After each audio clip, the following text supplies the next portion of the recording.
Con Hernando y con Sandra hemos tenido oportunidades de hablar largo, por teléfono, a través de sus hermanos y también en persona cuando pudimos ir a visitarlos.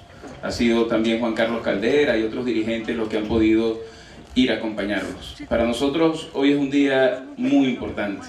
Para los que tenemos una fe católica es un día trascendental. Esta madrugada pudimos ver por los medios de comunicación la canonización del Papa Juan XXIII y del Papa Juan Pablo II. Tal vez muchos de los que están acá por su corta edad no recuerdan ya lo que fue Juan Pablo II en su papado. Y los que tuvimos oportunidad desde muy pequeños, a los 11, 12 años, de poder ir a verlo aquí cuando vino de Venezuela y de correr por las calles para poderlo ver de cerca y después verlo de nuevo cuando volvió ya agotado, cansado, enfermo, pudimos ver en él una persona que inspiró toda nuestra vida y que inspiró nuestra acción política y social. En Juan Pablo II vimos los mejores valores que puede tener un ser humano y vimos cosas tan importantes que debemos reflexionar en momentos en el que el país se debate entre la confrontación, el odio y la división. Lo decía muy bien Yabrudi cuando habló, presidente de la Universidad Simón Bolívar. Me aprendí bien el apellido, hermano. Coño, me ha costado, viejo. Pero lo decía muy bien. Yo creo que en momentos en los que estamos viviendo es imprescindible que entendamos que no podemos sustituir jamás una bala por otra bala, odio por más odio, intolerancia por más intolerancia. Y yo nunca olvidaré el día en que el Papa Juan Pablo II fue a la cárcel a visitar a quien le dio unos tiros y prácticamente estuvo a punto de quitarle la vida. Y ese encuentro fue un encuentro que a muchos de los que hemos luchado y hemos tenido la vehemencia que tienen los jóvenes de hoy en día que están en las calles, nos hizo reflexionar en su momento sobre la necesidad del perdón, del reencuentro y de entender que nunca las diferencias pueden ser tan grandes como para que usemos la violencia entre nosotros. Pero además, hoy el Papa Francisco decía que Juan Pablo II se convertía en momentos en los que la Iglesia está abocada a la familia, en el santo de la familia. Lo dijo palabras más, palabras menos. Yo lo asumí así por lo menos. Y Juan Pablo II para mí hoy, de aquí en adelante, es el santo de la familia. Y fíjense ustedes lo importante que es eso para quienes que creemos que en la familia se aprenden los valores de la convivencia, los valores del respeto, los valores de la solidaridad, los valores de lo que significa vivir en colectivo. Cuando una familia bien constituida permite la formación de sus hijos aprenden a ser responsables, aprenden a que hay autoridades a las que uno debe obedecer, aprende que por más de que puedas pelear y caerte a golpes con tu hermano, al final en la noche vas a dormir en el mismo cuarto y vas a tener que entenderte, y al final esas peleas lo que hacen es profundizar el amor, y aprendes también la solidaridad cuando a alguien de tu familia le falta pues algo y tú sales a ver cómo respondes y ayudas para poder cubrirla. Pues hoy en Hernando y en Sandra estamos viendo la peor cara de este gobierno, la peor cara de un gobierno que es capaz de apresar a unos esposos y dejar a un hijo absolutamente desamparado. Un niño que apenas acaba de cumplir 10 años y que en este mes y 3 días no ha querido hacer absolutamente nada de sus labores, ni ir a natación, ni ir a béisbol, porque en el colegio y a donde va le dicen que sus padres son terroristas, que sus padres están presos, en un estado totalmente dominado por el chavismo. Si algo me conmovió de la conversación con Hernando es que dentro de la angustia que tiene, lo único que él pregunta es si el gobierno podrá quitarle a su hijo. Imagínense ustedes el daño que se le puede hacer a una familia que no ha hecho absolutamente nada.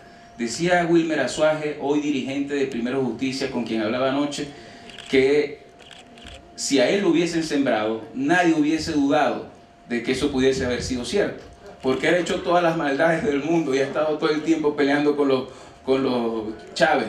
Pero que lo que le ocurriera a Hernando Garzón era una vaina absolutamente increíble, porque Hernando jamás ha estado vinculado a ningún hecho de violencia. ¿Qué quiere decir esto? Que frente a un régimen como el que estamos viviendo, cualquiera de nosotros somos sospechosos y cualquiera de nosotros podemos ser víctimas de cualquier hecho de violación de nuestros derechos. Por tanto, no podemos ninguno de los que está aquí, por sentir que de repente no está involucrado en ningún tipo de hecho de violencia, pensar que de repente no vamos a ser señalados en algún momento. Y eso nos obliga a nosotros como movimiento juvenil de un partido político a entender que a pesar de las diferencias que puedan haber, tenemos la obligación de estar unidos y salir juntos a la calle a protestar por lo que en derecho nosotros tenemos justicia a protestar. Y esto quiere decir que aquí no puede haber una diferencia irreconciliable entre quienes piensan y pensamos que nunca podrán las balas y la violencia sustituir a la palabra, con los que piensan que la lucha en la calle tiene que profundizarse y mantenerse. Ayer lo hablaba con Víctor, a quien le tengo un profundo respeto y afecto. Es vicepresidente de una universidad privada, pero tiene principios y una convicción en su lucha que a todos nos tiene que hacer respetar sus visiones.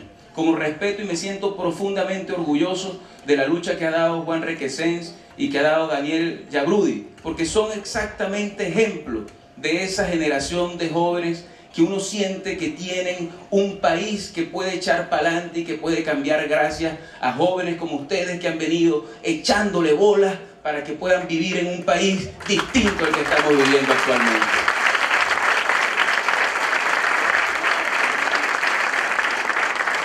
Y lo decía también Ramón Muchacho cuando hablaba, a veces estas cosas de la salida o de planteamientos excluyentes, donde queremos imponer nuestra visión sobre la de otros, no es otra cosa que la profundización de una división donde debería haber unión. A los movimientos estudiantiles le pedimos profundamente, de corazón, con humildad, que no caigan en la manipulación y en la provocación de quienes quieren dividirlos, a quienes tienen posiciones distintas, a que tengan la obligación de escuchar a quien no piensa como ellos. Solo podemos nosotros entender a la otra parte cuando escuchamos su versión y nos metemos dentro de su corazón.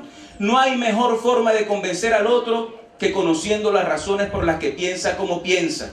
Y no hay mejor forma de unir a un país que apartándonos de los extremos y de los absolutismos. Si algo le ha hecho daño a la oposición en estos 3 meses que llevamos ya de protesta, son las posiciones antagónicas y absolutas, de quienes creen que tienen la razón y que la razón les asiste y por eso, sin contar qué representatividad puedan tener, salen a arrasar contra quien piensa distinto.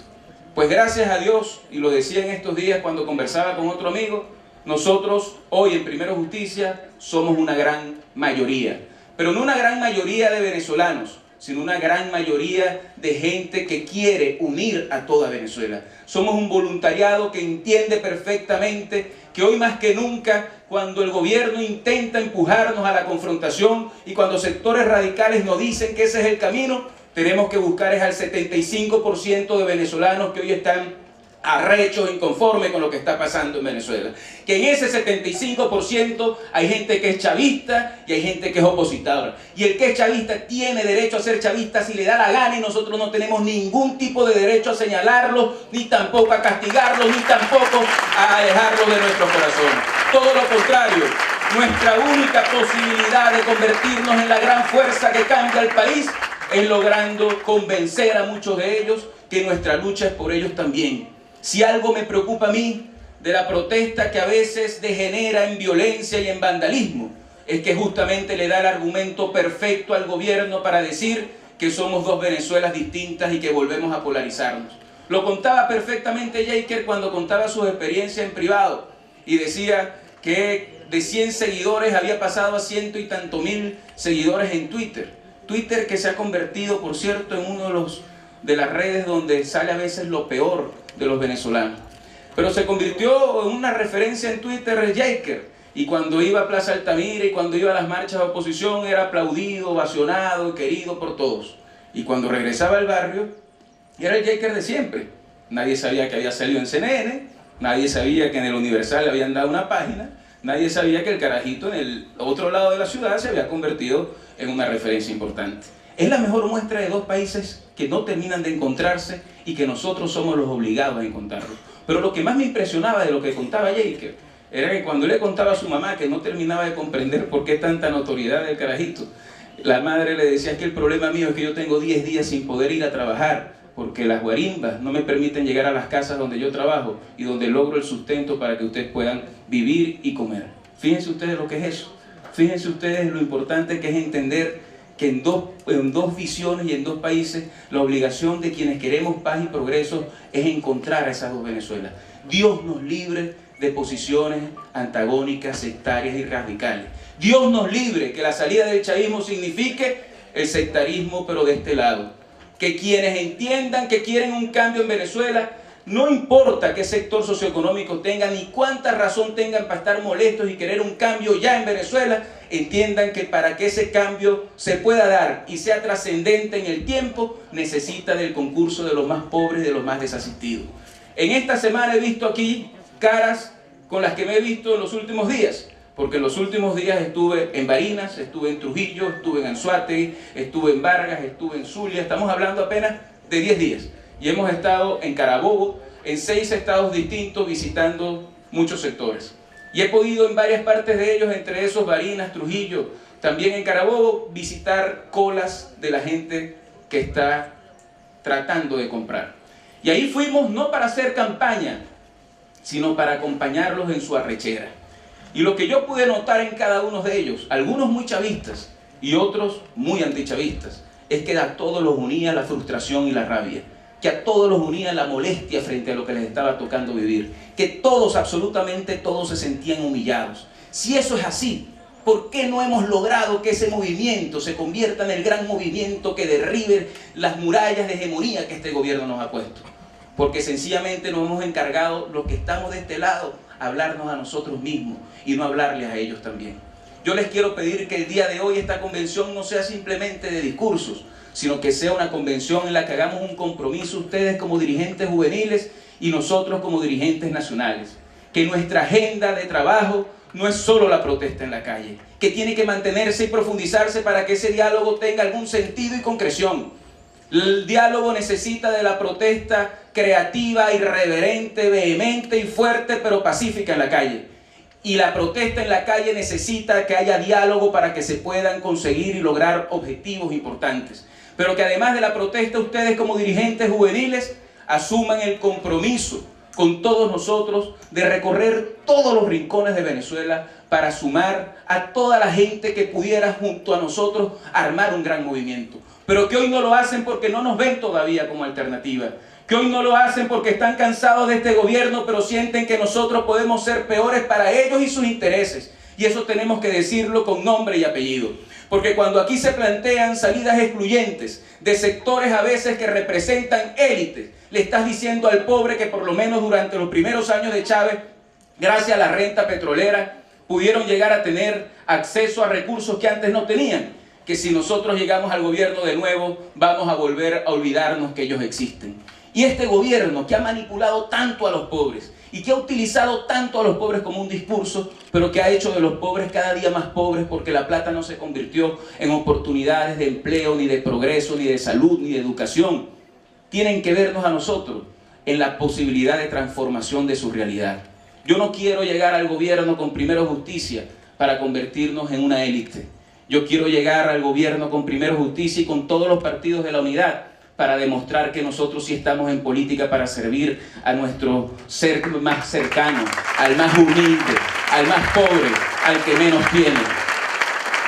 Me decía un vigilante saliendo de un McDonald's, capaz y sacan eso ahora después por ahí porque dicen que nosotros somos pro yankee porque comemos en McDonald's. McDonald's come todo el mundo, pero bueno, yo fui a comer y pues no me alcanzaba el tiempo y en Anzoátegui, allá la dirigencia está agarrada, que era lo único que se ofrecieron a brindarme.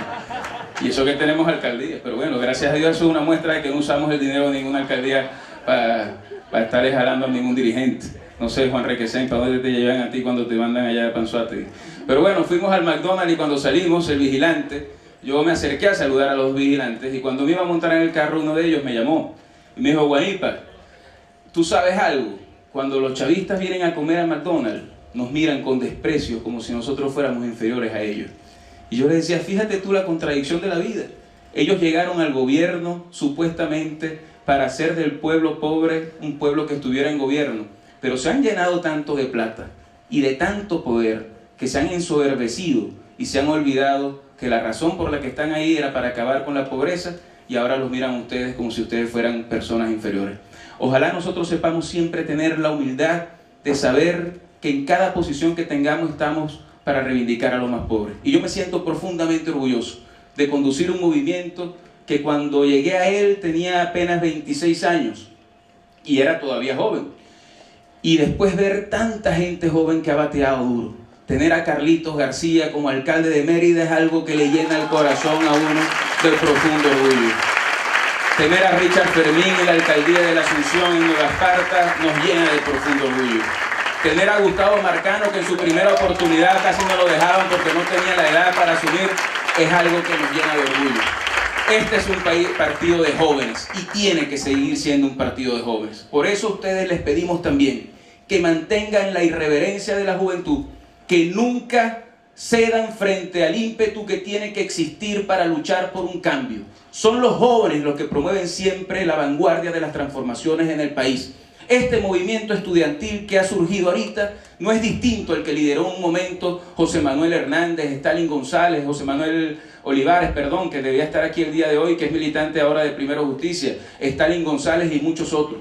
No dista tampoco de movimientos estudiantiles como los que en algún momento Rómulo Betancourt y muchos otros de su generación llegaron a hacer transformaciones. Son estos movimientos de jóvenes los que al final logran grandes cambios, que sientan la compañía de Primero Justicia en cada una de sus acciones. Que estos muchachos vean en nosotros la posibilidad también en algún momento, cuando decidan meterse en política, de que esta sea su casa y que con nosotros construyan esa transformación.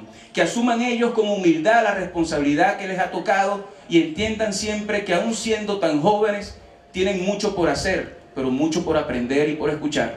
Nada peor en un joven que confundir ímpetu e irreverencia con soberbia y arrogancia. Nada peor en los jóvenes que creer que porque hoy son la esperanza de millones de venezolanos, se la saben todas y por eso son los únicos que tienen algo que decir.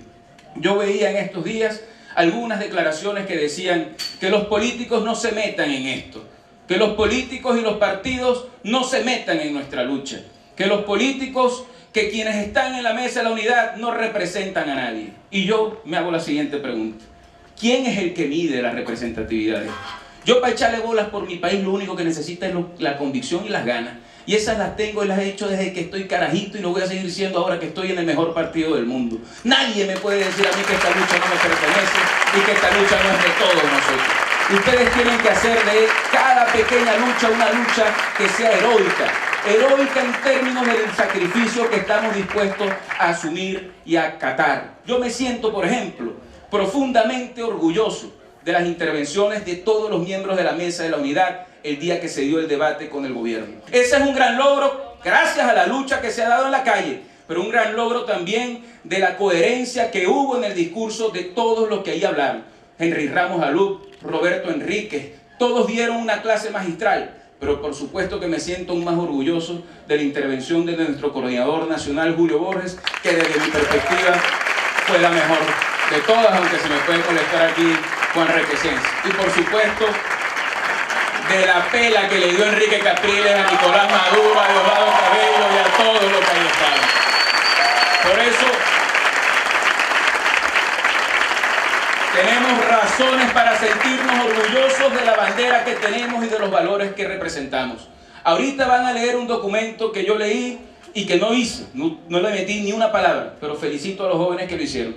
Y para los que no creen que esto es un partido organizado, fue un documento que revisó el secretario nacional de doctrina, mi querido amigo Juan Miguel Mateus. Y le pedí que lo revisara sencillamente para garantizar que está dentro de nuestras opiniones. Y Juan Miguel, que es un tipo tan formado, me imaginé que iba a sacarle cualquier cantidad de peros. Por cierto, ya ha sido bastante citado el día de hoy. Pero la verdad es que la respuesta fue: échale bolas que está muy bueno. Y yo quiero felicitar a los jóvenes que hicieron ese documento y que en este momento se va a leer. Que ese documento sirva como norte para la acción política. Que hoy más que nunca nos comprometamos a salir unidos a luchar en la calle, a renovar el compromiso de una protesta que tenga contenido social, a ser nosotros la bisagra que pueda unir a los venezolanos y que pueda hacer de Venezuela un gran movimiento de transformación y cambio. Cuando más oscura es la noche, más cerca está de amanecer. Y a veces los procesos uno cree que deben ser de un día para otro. Yo siento que este es un gobierno que perdió todo el respaldo popular.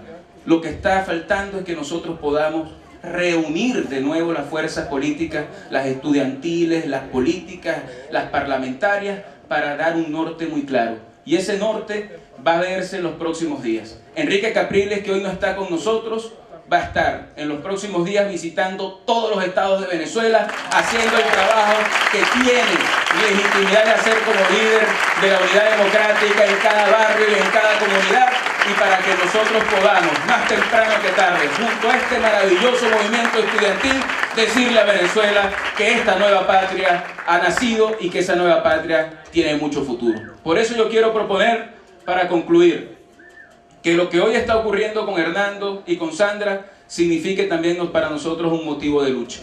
Que nadie deje de luchar hasta que nuestros compañeros que hoy están presos estén libres. Y cuando hablo de ellos dos, hablo también de todos los detenidos y de todos los presos. Hablo de Leopoldo López, hablo de Daniel Ceballos, hablo de Enzo Escarano, hablo de Iván Simonovic, hablo de los policías metropolitanos y hablo de todos aquellos que han tenido con su sacrificio que perder la libertad por el simple hecho de pensar distinto. Podemos tener diferencias y las hemos tenido. Podemos criticar posiciones y las hemos criticado. Pero ¿por qué razón van a meter preso a Leopoldo López sencillamente porque su posición pueda o no ser la correcta? Si al final tiene legítimo derecho de defender sus ideas y de luchar por ellas. Así que esto que le está pasando a ellos signifique para nosotros una razón más de lucha. Y yo, por supuesto, cuando unas personas están pasando por lo que están pasando ellos, mal podríamos negarnos a la petición que han hecho desde las cárceles del estado Barinas. Yo por eso le propongo a esta convención juvenil que decida si está de acuerdo con la solicitud que hizo Hernando Garzón de convertir esta convención en honor a él y de nombrarlo hasta que haya un proceso electoral en el segundo semestre de este año, que seguramente será muy cerca de junio o julio, que sea secretario juvenil nacional para que se pueda enarbolar y profundizar la lucha por su libertad. Es decir, aclaro lo de Barinas, no es secretario general nacional, secretario juvenil. En todo caso, si ese fuera el caso, con mucho gusto cedo mi espacio para lograr la libertad de él. Así que someto a consideración de ustedes si están de acuerdo con la señal de costumbre. Aprobado por unanimidad, no veo por ahí, voy a poner como Diosdado, con algunas excepciones. Juan Requesén no alzó la mano. Aquí está, Bueno, a partir de ahora, nuestro querido amigo Hernando Garzón se convierte en el nuevo secretario juvenil nacional y esperemos que este gesto de solidaridad sirva para que pronto pueda estar en las calles de Venezuela. Como somos una familia, su cárcel nos duele como nos duele cualquier cárcel de cualquier venezolano.